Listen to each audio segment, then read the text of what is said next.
Thank you, Sunita. This slogan, this was authored by Sri Ganapati Muni. Vande Sri Ramana Share, Acharyasya Padabjam, Yome Darshaya Desham, Vantam Vantamatitya. So I bow to the lotus feet of the spiritual teacher, Maharshi Ramana, who showed me the Lord shining, transcending darkness. This is from Sri Ramana Chatvarimsha. It started as 21 slokams. This was extended by Sri Bhagavan himself, handpicking other slokas that Sri Ganapati Muni wrote in his letters to Sri Bhagavan, and Bhagavan said, let this be a 40-verse Chatvarimsha.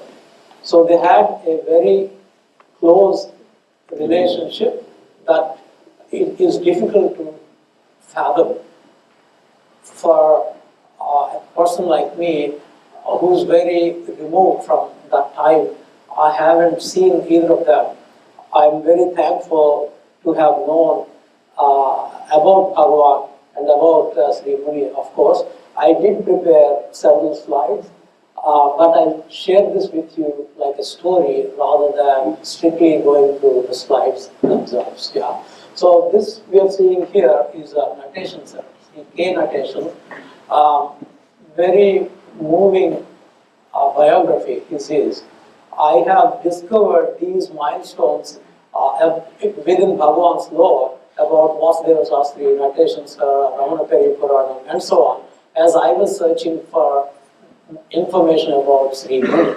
It is true that I'll come back to Sri notation, sir. It takes a few minutes, and this is generally the sort of ambience at the villages where I grew up, and some 90 years before me, Sri Ganapati Muni grew up as well. You know, so this is called the Visakhapatnam, Vijayanagaram, Srikakulam districts of Andhra Pradesh, coastal Andhra. It is close to Orissa.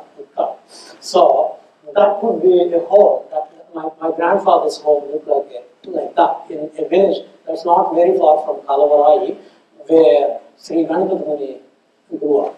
So that their homes looked like that. These were called Dravida Brahmins. Brahmins who migrated. They were highest in and around Kumbakonam. In the Chola dynasty, some several hundreds of them were sent as administrators and pundits and that sort of thing to various districts, and they went to Andhra Pradesh as well. So Ganapati Muni was steeped in those traditions. Here, he was, by all accounts, is an intellect of extraordinary kind. Yeah. So when Sunita says I am from his family, it's not that I'm from his immediate family. It's just that this Brahmins who settled away from Tamil Nadu, I happen to be born in those same, let's say, clan. Yeah, let's say that. My grandfather, my mother's father, was a disciple of Sri Ganapati Muni, right? But I can say that I am familiar with the lost vestiges of this Vedic Brahminic thought and way of life. But as I was growing up, it was being, I should say, severely attacked, you see. So I feel that I should share this, because who is looking at this Mahatma Ganapati Muni? Last year, Sunita asked me to speak about Sri Muni also, for Aradhana. I could not say yes. And this year, when she asked December, meaning the previous December she asked me, I could not say yes. But this December she asked, and here's what my mindset has been. Sri Bhagavan himself, his photograph is just one picture in our development, And my family, some members of this family were scholars and intellectuals and this sort of thing.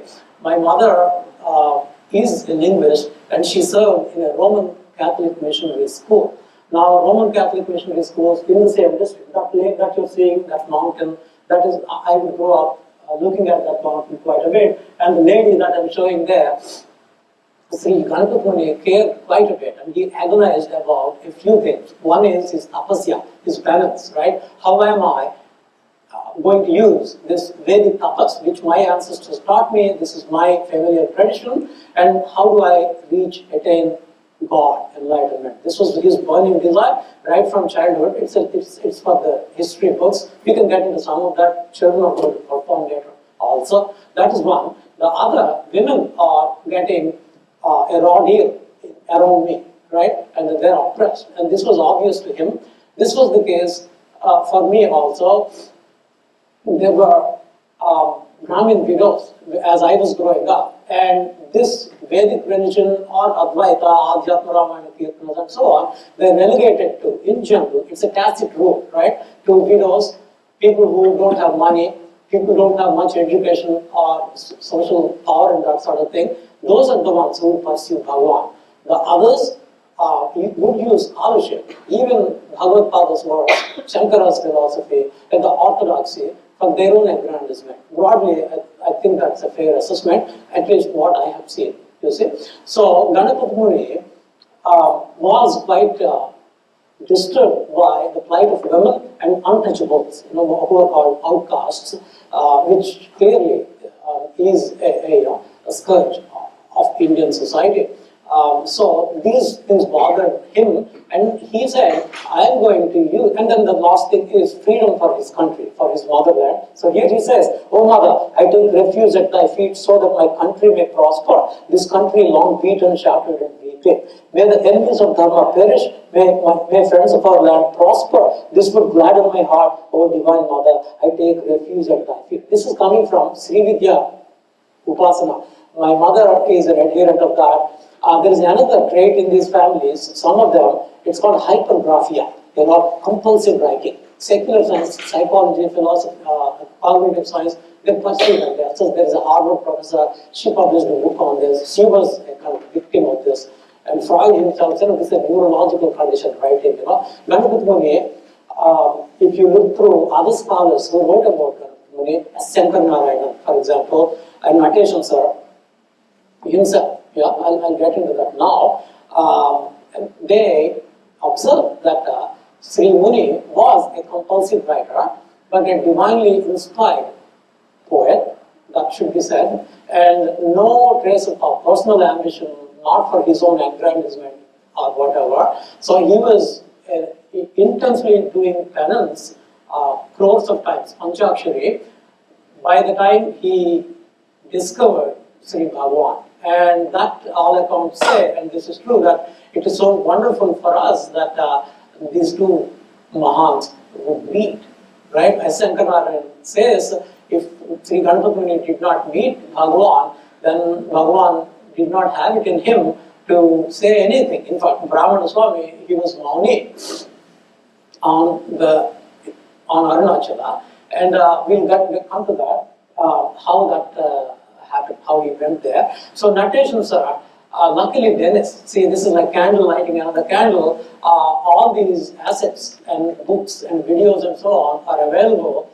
at least in the quantity that are there for us to be very helpful. Here's my question, I'll explain my dilemma, why I said no to Sunita the first time when she asked me and so on, because I grew up with pretty much a Western education. You see, in a Roman Catholic missionary kind of a upbringing on the one hand, there my school buddies are, who are called Dalits and outcasts and so on and so forth, and these districts are very heavily with a Naxalism and a revolutionary fervor as I was growing up, because these are poor districts, So there's a lot of revolutionary thought, leftist thought, which points a finger toward Vedic Brahmanism and so on, and it says, look, what about all this caste and so on and so forth? You are responsible. Brahmanism is responsible.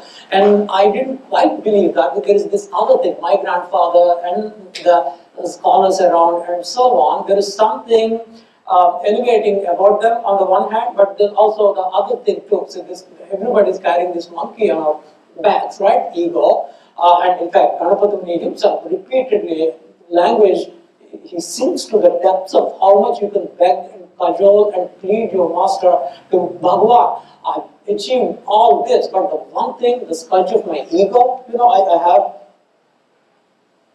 there. Giver of everything desirable, Varada.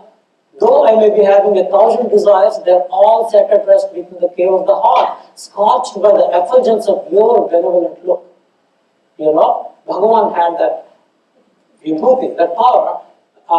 We do think that people who met Bhagavan in this person were very fortunate individuals on the one hand, and we do not feel the lack of it on the other hand because Bhagavan is very much with us.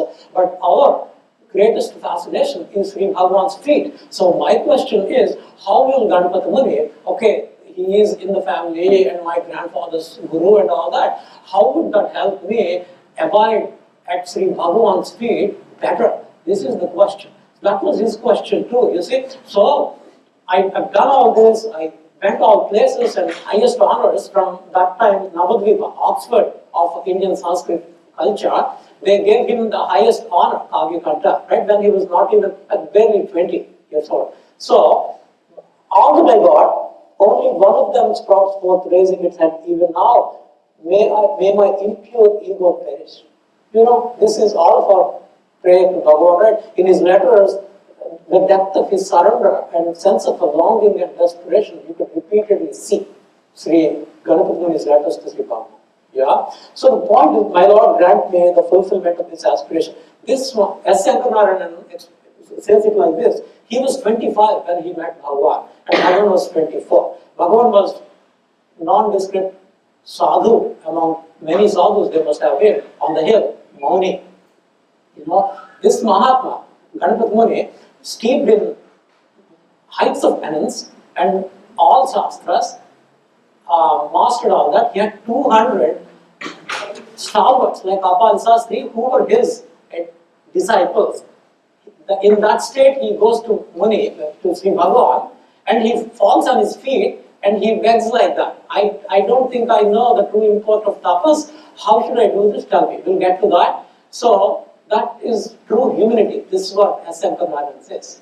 You know, for him to certainly figured it out. He also says that on the strength of his tapas, by that time he was able to figure that out, and then he said we should address this Brahmana Swami as Bhagavan, Ramana Maharshi, and so on and so forth. We do know that. And Kasi Krishnacharya, who was a very reputed scholar at Navadvipa at that time, he said, we are all educated, but Ganapati Muni is education itself. So he was that accomplished in those times, right? So back to Nateshan Sara, he was an 8-year-old boy, and Vasudeva Sastri takes him to Sri Bhagavan, and he loses his body consciousness.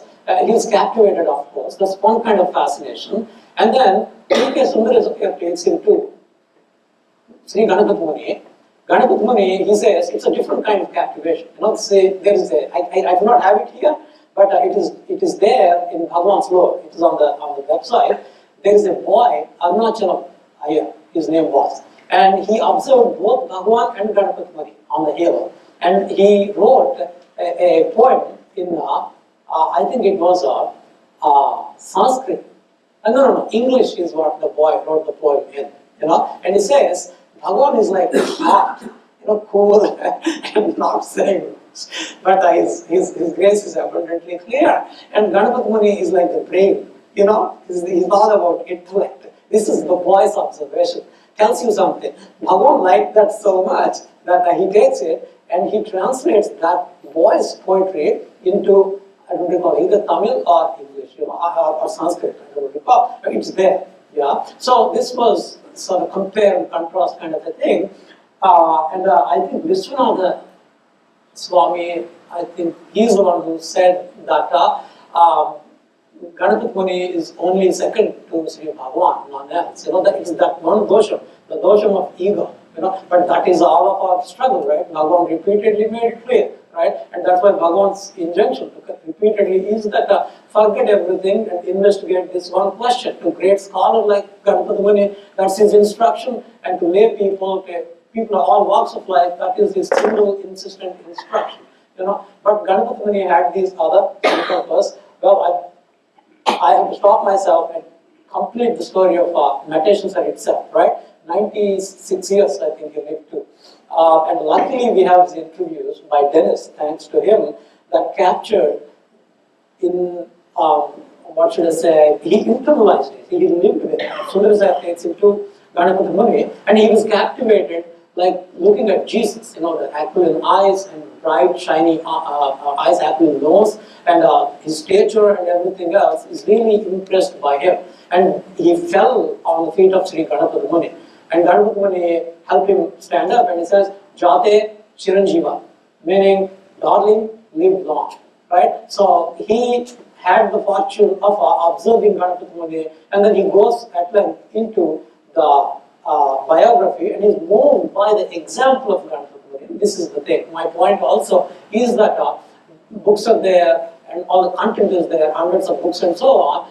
Even secular sciences, this is true. Say you pick up a book, like linear algebra, something like that. A great Mahan wrote that book or something, But I can, the value of it is only that much, as much as I can internalize and understand what it's representing. Beyond that, it's not value for me, right? So this was my question, and I had a general dilemma, or even a mild, I should say, dislike about the whole idea of scholarship and punditry, that sort of thing.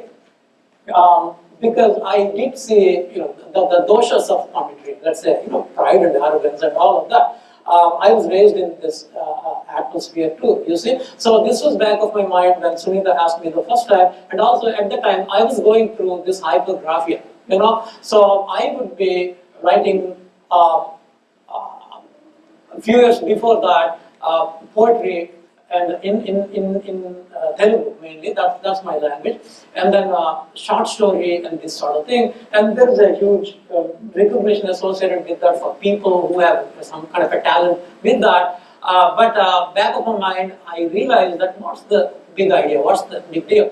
Nochur Swami gives examples of Avaya, for example. So they were celebrating a poet, somebody who's gifted with literature, that sort of thing. And she stops them and she says, hey, what's the big idea? Look at the weaver's bird, how it in nature, how it weaves intricate patterns and so on. What's all this fascination with poetry? Stop it. She says that. She was a saint, right? Bhagavan himself, in his attitude is clear towards scholars and pundits and so on, is that investigate where it's coming from, right? And in Puladnatu, later verses, he says that it can lead to unnecessary pride and entanglement, right? So this was a personal, definite problem for me.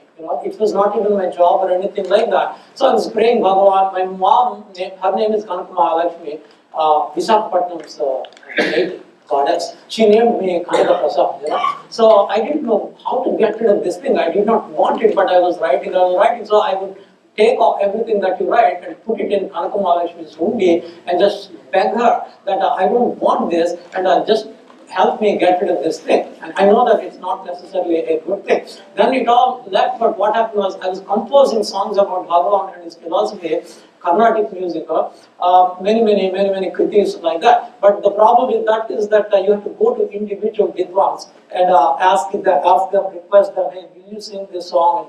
And otherwise, it's not.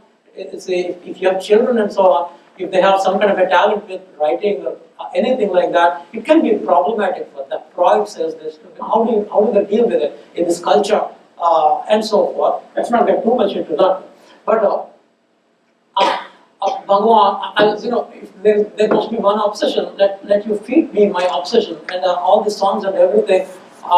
Can I please get rid of these songs? You see, and luckily it did settle into that situation. That was my mindset when Sunita asked me the first time. Here I am trying to get away from scholarship and poetry and accomplishment, all of this sort of thing. Now, why would I go and look at this scholar, this poet? Yes, he is in my ancestry and so on. Why would I do that? Bhagavan did not advocate that. It's kind of so I think it's a question that should be investigated, not in this 45 minutes, but Ganeshan sir in Ramana Periya Puranam, he treats this question, particularly about Ganapati Muni. The question about Ganapati Muni among Bhagavan's direct disciples, some of them, was that he is a Mahatma, clearly a gifted tapasvi and so forth, but he moves near Bhagavan's feet and moves away from Bhagavan. and he goes elsewhere. He goes to Aurobindo, he goes to Sirsi, and he gets into freedom fighting and all that. But what is all this Sankalpa? This was kind of a tacit criticism against this Mahatma, and he was aware of that. He would go to Bhagavan and he asked him questions like, Bhagavan, I understood. First of all, he was so thankful to the Divine Mother that he composed Uma Sahasram, right? That in gratitude that she showed him, Bhagavan, Divine Mother, please tell me, why did you cause your true sons, Brihaspati, Agni, Ganapati, and Guha, to be born in these turbulent times on these hallowed lands of India? Why? So he knew about his past births and so on. I don't know, I cannot have an opinion about that and so on. But Nateshan sir was so moved by this Mahatma's example, he took all of his work and transcribed it and translated it into English. That's a huge enterprise and accomplishment. And one junior colleague, his colleague, Dr. Sampadananda Mishra from Utkav, he explains, this is on YouTube too, the import of that work. But Nateshan sir, around 96 years old, he had to complete that work, and then they were taking him in an ambulance to a hospital. On that day, he heard that everything is published, Ganapati Muni's work. Then he stops at the gate of Sri Ramana and drops his body. That is how Sri Nateshan sir went. Fascinating personal examples. This is what I was looking for in Ganapati Muni and among these various Pandit scholars and so on too. So because my point was scholarship is a problem, how do you get rid of it and instead abide at Sri Bhagavan's feet, you see. So here Sri Ganapati Muni is referring to Gandhiji, Alcott, who is the founder of Theosophy in India, and then himself, Ganapati, and then Guha. He also called Bhagavan Urdhva. So from previous births, he says that they were all like brothers in tapas, in parents. And he was clear in his mind that Bhagavan was an avatar of Kartikeya, Skanda, right? So these verses here, sorry, this is the Telugu, I cannot translate them into Sanskrit. For example, Jagadam Chakravarti Yasadakata Akshat, Jarada Bhakti Bhajan Siknam Nartanaya, Sukuti Kopinakhe, Bahulya Tatra Mata, Jagati Sara Bhutanate Sankaroti. So Bhagavan in the court of the divine goddess, Mother, he is like, among the people who are the bhaktas, so there is, have grace, have kataksham, it is there like a dark cloud, and a Punya Purusha, Mahatma, that is Ramana, is here personified in that court, singing and dancing for these bhaktas. And so on he goes. About him, he is Ganapati, and Mariapadu, another one, he is waking up his nation with morals, that is Gandhi, that is Alcott. And then the last one is Gandhi. So this was back of his mind too, meaning, okay, he goes and he asks Bhagavan that if I am enlightened, if I follow this path, which I'm very interested in, will it help me achieve lower goals about gaining freedom for my country, about untouchability and so on? Will I be able to do that? Bhagavan would listen to him on more than one occasion. And then he would say, yes, but if you focus on your tapas, your investigation, then of course, once that is achieved, all these other goals will be achieved. And on other occasions, Bhagavan answered other people too, can I help others when I'm enlightened? And when you're enlightened, there will be no others left for you to go and help, and that sort of thing, right? But this was persistent with Sri Ganapati Muni. Then he said, Bhagavan, I'm leaving. I'm going away from Tirunamala. At one time, maybe he goes and he moves near. And then Bhagavan said, everything is ordained by the divine will. So if this is what you feel. So don't worry, just go and do what you need to do, but always remember yourself. This was Bhagavan's injunction to him. And he said, take Vasudeva Sastri with you at that time. And the Kapali Sastri was his disciple. Let me do. See here, but when he was a young person, right, barely out of his teens, he was already burning. You do know about his birth. I will not go into that. his father in Banaras, Narasimha Sastri, was praying to. Dundi Ganapati, his mother in Arsavali, was praying to. Sun God, Surya, and at that time, British oppressed India so much that there is a general sentiment that what do we do, what do we do? They were burning with that, and they prayed, God grant us a son who will uplift the country. This was their prayer. They had that son. Until 6-year-old, he was dumb, could not speak, and then they gave them the traditional treatment of a red hot iron bar here, and then suddenly he starts speaking, and all his pandityam, his scholarship, innate scholarship, gushes forth. Right? So here, his dad, his father, Narasimha Sastri, told him, so you are so eager about tapas. Tapas is a sacred yajna. It comes to fruition only at the right time for the divine will.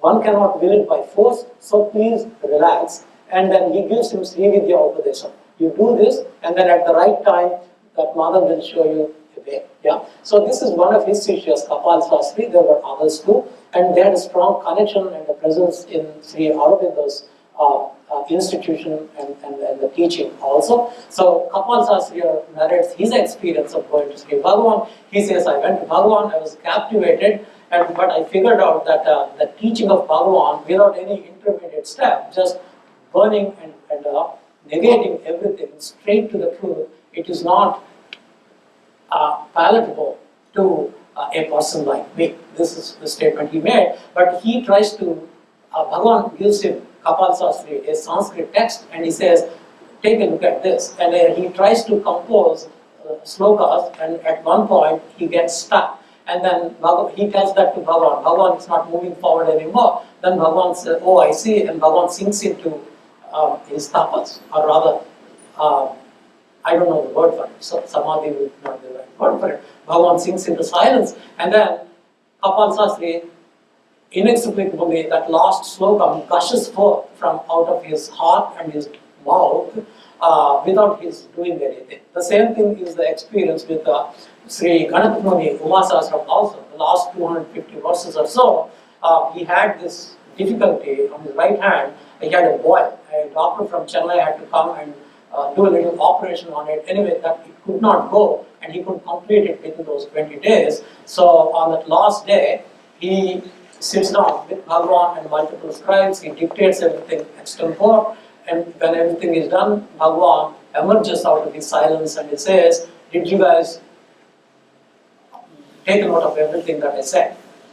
Right? And then he says, yes, Bhagavan. Yeah, that is how Kumar Sahasram was complete. So,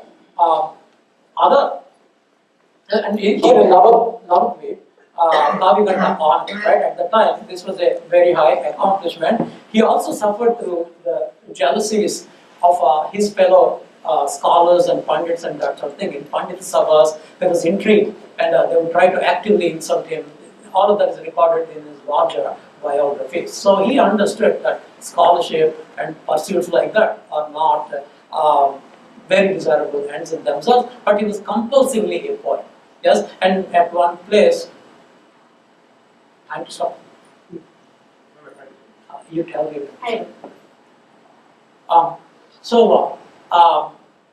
Compulsively and without ambition, a writer, a poet, right? And his work is very extensive. That is for another day. Now, Heramba Ganapati, he understood that he is Amsha. And this is here, praying. But always mindful of Arunachala and Sri Bhagavan. Here, Arunachala Rupena Paranamupadatam, Jyotirmayam Parabrahma Jnanaya Kalpadam. So, and even when he prays to his goddess and Ganapati and so on and so forth, always reminding himself and praying back Bhagavan through letters and so on, that grant me that last, removing that last vestige of my impure ego. Till the end, this was his prayer to Bhagavan. But even as that was going on, he definitely wanted to set his country free. This is here, Jallianwala Bagh, and this was after his times. But generally, this was the patriotic fervor in the country at the time, certainly with him. Yeah, here, Chinnam Vinnam Sudaram Sanna Manna Baba Davita Vinnam Etam Patum Bharatakshonim Jaya Vishnu Purumam Shakta. Meaning, I do this penance, but Mother, give me the strength to set this country and my people, help them to get out of this very pitiable circumstance. That is a foreign rule. This was his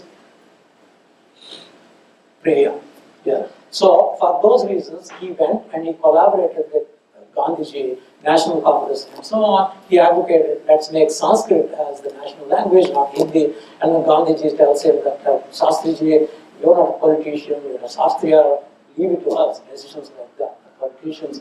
And then he leaves politics soon after that. Then Maunaswami, he remembers him, right? This is in his 20s, right? He goes to Arunachalam because it's a Punya Kshetram. He was doing his tapas there, his penance there. And then Mother, Sahayamba, I think, tells him that to truly, for your penance to come to fruition, there is a Maunaswami on the hill. Go and you seek his refuge. Then it will be clear to you. So he goes there as one time.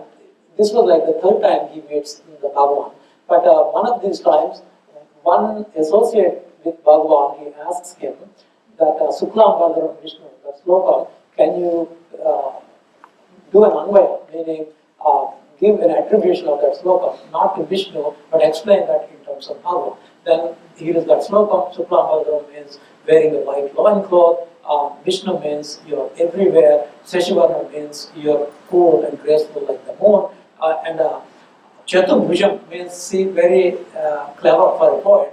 Chaturbhujam, I think, four shoulders, but Chaturbhujam, meaning the Kama, Krodham, Madam, Matsam, those four doshas, Bhagavan swallowed them away, right? And so forth.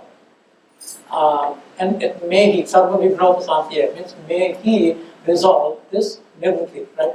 This question I have, and remove this Vibhna. This was how he attributed it. But this one, 1811-1907, that is for history books, that all biographers say, this is what the Divine Mother tells him, Stula Sirasu, from your previous birth, you keep referring to him, and this is that Swami, you go and you request him, basically you ask him for a resolution. And this is Bhagavan's Upadesam to Kavyakanta. So Kavyakanta says, Bhagavan, I did all this penance crores and crores of times, and I don't think I understand what tapas is. Then Bhagavan was not speaking until that time. So this was all the townspeople were overjoyed when they heard that Kavyakanta was able to elicit these words out of Bhagavan. You see, that is, if one attentively observes that from where what says I goes out, there the mind will be dissolved. That alone is tapas. But however, Kavyakanta was bewildered by the unfamiliarity of that response and said, is it not possible to attain that state even by mantra japa? Can I not do my usual mantra japa and attain that? Then Bhagavan says, if one does japa of a mantra, if one attentively observes from where that mantra sound goes out, there the mind is dissolved, and that is tapas. So it is the greatness of and ripeness of Sri Kavyakanta that he understood that, right? And then he was overjoyed, and he writes letters to his wife and others the next day and tells everybody, the others said, because he was an organizer, right? And he says, do not call him Ramana Swami and so on. He is Bhagavan, address him like that. And he is Ramana Maharshi because his teaching is so original and so helpful. And he asks his wife with their disciples to come and at once surrender to Bhagavan. This was recorded. And here what he's saying is, that whatever I understood from the limited words of Sri Bhagavan, and from my father's Upadesa, and all the Vedic scholarship and dharma, whatever I understood from that, from Tantra Shastra, whatever I understood, and from my own tapas, my own penance, whatever I have achieved, all of that, invoking Mahamaya, which is, the God is in charge of this illusion, I have tried to put it into words, a distillate of all that I have understood, right? So, and here, may that effulgent light which emanates from the lamp called Ramana and takes the form of Gita on the walls of Ganapati's words, that which is devoid of any substrate, infinite like the sky, complete and silent, may that form of my Guru appear to me. You know, see, S. Subramanian sir, he makes this point too. In these days, this is me saying, not him, we have internet and books are readily available, we can get all of this, right? In those days, in Ganapati Muni's days, there's maybe one train and bullock carts and there's tragic circumstances, swimming and bullock carts getting washed away and into rivers, all kinds of fevers and personal hardship. In spite of that, he accomplished this. Just like Bhagavad Pada, Shankara, that was even in primordial times, right? But we need to remember that in those times, Shankaranaran says Bhagavan used Ganapati Muni as his walk. That's what he says here too, you know, because Bhagavan's preference is to be silent. Yeah. So thankfully, luckily for the mankind, for us, there were these Mahatmas, starting with Ganapati Muni, who felt moved enough to record this in poetry and scholarship. Back to my own prejudice about scholars and poetry and so on, I do realize that it has its place. I do realize that I would rather not do that. This is what I was thinking. And here I understood a few things. Is that first of all, my heartfelt gratitude to Sunita for persisting with this request, and it turned out to be just a wonderful project to me, to the extent that now I turned it into a mini Ganapati Pastaka myself, and there's a beautiful watercolor calendar with Ganapati pictures. So I paint Ganapati pictures and so on and so forth. But I understood that great institutions, even to begin to understand something like Ganapati Muni, like Bhagavan, it's not easy at all. It takes a Shraddha and a diving in of an extraordinary kind repeatedly over years and years and years before we can begin to. So what's happening? It's our own purification. In this journey, also Bhagavan kept, I think, this my interpreter kept throwing these coolie snacks at me. When I started, I did not have much of a resource at all. One book, Nayana, that biography book. But I kept, just a few days ago, I kept thinking, I wish I knew Tamil, because that's my ancestors' language. A lot of Bhagavan's lore is in Tamil. If I knew Tamil, then I would understand Mochu Swami when he's speaking, which is just wonderful, right? Blissful, I would understand that. Now I don't understand. And then I clicked on one of his videos, lectures, and there he goes. Mochu Swami says, he said, Tamil Teriyada, people say, Tamil, I don't know Tamil. Why do you guys say that? This is not about knowing Tamil, not knowing Tamil. That is in Tamil, I understood all of it. And he says, it's not about Tamil, it's Bhagavanese. That is the language that it is. So, Tamil didn't matter. And then, for a large part of that lecture, he is going on and on about Ganapati Muni and his greatness. In that, then I am that. And there is various, I can't enumerate all the references and books and articles and so on, but Natation Sir itself, Samsonand Mitra, Shankaranaran, all of these were thrown at me as I was doing this. And slowly, I was less prejudiced about Sri Ganapati Muni's legend, I must admit that. So then that was one lesson for me, among other things. Proceeding with this then, in letters, the depth of his submission, his devotion to Sri Bhagavan. So here, why would a person pursue multiple sankalpas like that? Here there are his own slokas. Let's go and take a look at it. Let's see. There is one sloka. It's beautiful. We should go through that. He explains the idea of why people pursue. Yeah, this is the one. His understanding, Ganapati Muni's understanding. Why is it that we pursue different paths, different things? The Ganeshan sir goes and asks Murada Venkatramaya, sir, I'm hearing all this about Ganapati Muni's sankalpams, I don't like it. Was he ambitious like that? Then Venkatramaya he says, why do you listen to everybody? Listen to what Bhagavan said. How do you resolve this? He says, what Bhagavan says is true. What everybody else says is just an opinion. Who will take a listen to what Bhagavan said? And then he says that is Mahasankalpam, that is our Satya Sankalpam. Ganapati Munis. I mean, it's not our station to debate questions like that. Those are imposed questions. Is what a Mahatma's sankalpam was and so on and so forth. But here, his explanation, Evam Vidyam Bijam Samsara Vrukshārajasya Sarvarasafara Yutasya Prarabdha Jalena Doladina. Why do we do the things that we do? He says, the birth and death, samsara is a tree born of the constant turning of life and death. Ignorance, meaning we think that this is real, marked by false discrimination, this and that and me and you and so on. That discrimination is its seed, accumulated destiny is its water. Here they are referring to Prabhupada. Bhagavan on enough occasion accepted that, right? From previous birth, we have some sort of a destiny, and the myriad feelings and emotions, it's juicy fruits. That what we experience, the joy and pride and desire and anger and sorrow and all of this, these are fruits appearing on this illusory tree that is springing forth out of your own prarabdha. That was Muni's understanding, kind of Muni's understanding. So that's what drove him, we must think, through all of these endeavors. Right? If my time is up. Okay, yeah, I'm mindful of that. So, so that is one way how we could understand it. Bhagavan certainly tolerated everybody and forgave the vilest of our sins, Bhagavan. So, he understood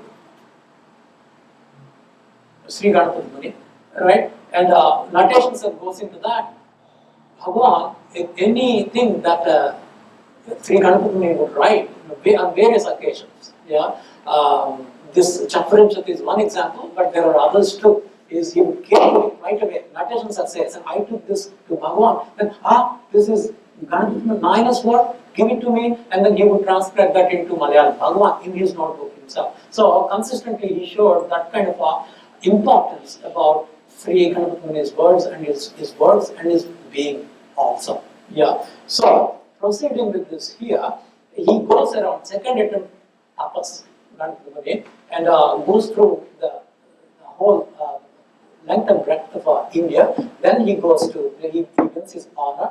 He goes to Sri Bhagavan. He met Bhagavan, he covered that, and he received Bhagavan's Upadesam. Uma Sahasram was composed, yes, and this is what, he is Bhagavan's scribe. That is what this Guru Vidam is saying here. From the silence, that lamp, that light that is reflected on different walls, and through my words, Ganapati's words, and this is how my Guru's form is appearing to me, right? And flawless like the divine river Ganga, this Ramana Gita, right? This is like Bhagavad Gita. This was composed, and if we this was one of the benefits for me. So I had to pay closer attention studying through Ramana Gita as Sunita assigned this project to me in 6 months ago. So this was he says, Gavanti Gangeyam Nirvatara Gita Mahato. Flawless like the divine river Ganga, this Ramana Gita, which sprang forth from the great mountain Himalaya, that is Bhagavan Sri Ramana, flows as crystal clear words outpouring from the voice of poet Ganapati through the hearts of earnest seekers, dissolving many pollutants on the way and merges in the heart ocean.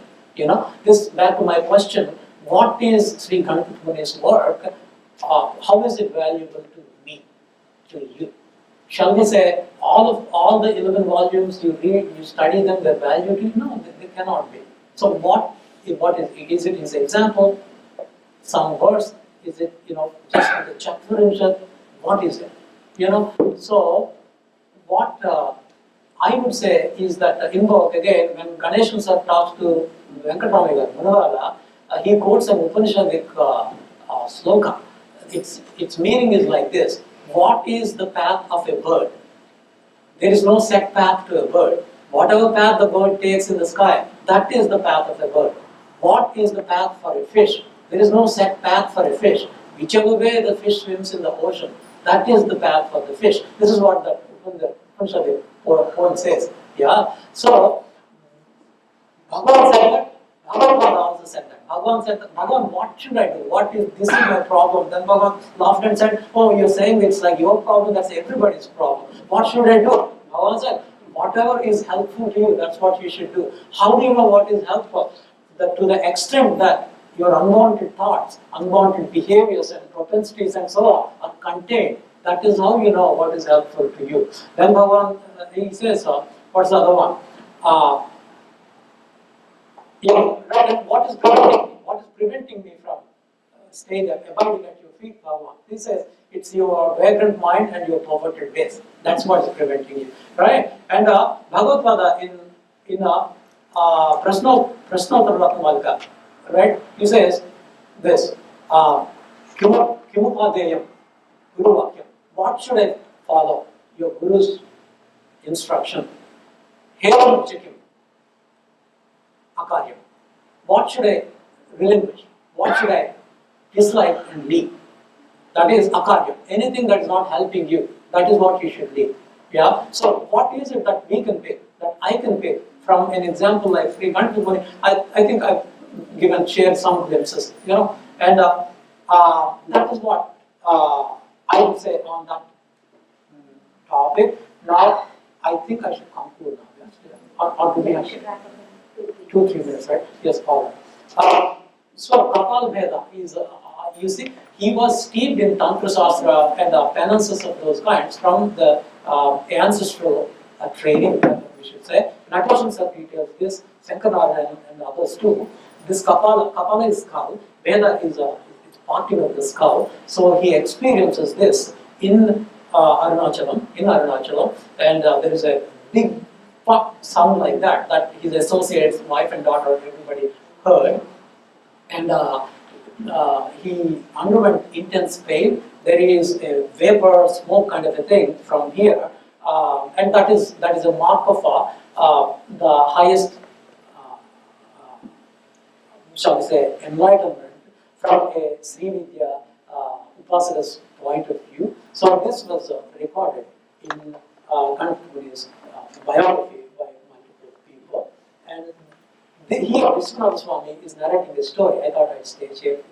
Vishwanath Swami, Ganapati always asked Bhagavan, I haven't seen the forest around Arunachal. I've seen a lot of forest and done penance. Then Bhagavan was really physically, his body also. Mahadev Sastri, Ganapati Sastri's son, would sit on Bhagavan's back and Bhagavan would swim him around in the lake. When Ganapati also was swimming with him. So Bhagavan said, okay, I'll take you, but we need a cool day for you because your skull cannot tolerate the heat. So they were waiting for a cool day, and one day it was a cloudy day. Vishwanath Swami says, Bhagavan, today looks like a good day, shall I go and tell Naina? Then Bhagavan said, yeah, go tell him. So then he runs to Palapattu and tells Naina. Then the three of them set out into the forest toward the hill. And then Muruganar Swami, see, this is the other mighty scholar, Mahakavi, Muruganar Swami. See, back to that, what is your path, what is my path? Who will tell? Who will prescribe for us? Nobody. Bhagavan, but there's a silent Bhagavan, right? Muruganar Swami, what happened to his scholarship, his poetry and all that? He didn't go anywhere, right? So he just surrendered. There are many poets like that. Pantu Lakshminarayan Sastri goes to Bhagavan, he says, I'm translating Ganapati Muni's Umasasram into Telugu. He had 100 poems, but I cannot proceed any forward. What should I do? Bhagavan says, go meet Kapal Sastri in Arvindo's ashram. Go there and meet with him.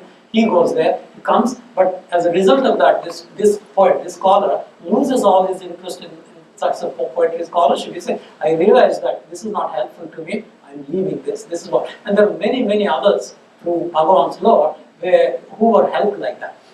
And then Professor Swaminathan goes into the connection between poetry and Bhagavan's feet. We don't have time to go into that. But back to answer my own question, how is this value? Poetry, scholarship, is Bhagavan saying, is Abhaya saying, uniformly this is, leave it? No, they're not saying that. The value of it is that it can be a helpful bridge in our own individual ways between this and Sri Bhagavan's feet. Poetry can achieve that for us. From Lakshman Sarma, another great scholar. So he says, Swanta Sukhaya, Tulsi Raghunatha Gada, Bhasha Nibandha Bhaktivinoda Matanotu. My mom, hypergraphia, keeps writing, same thing. But she takes all of that and burns, set a match and burn it.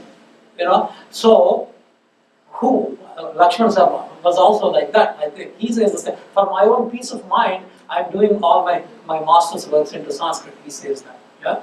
So this was about Kapala Veda.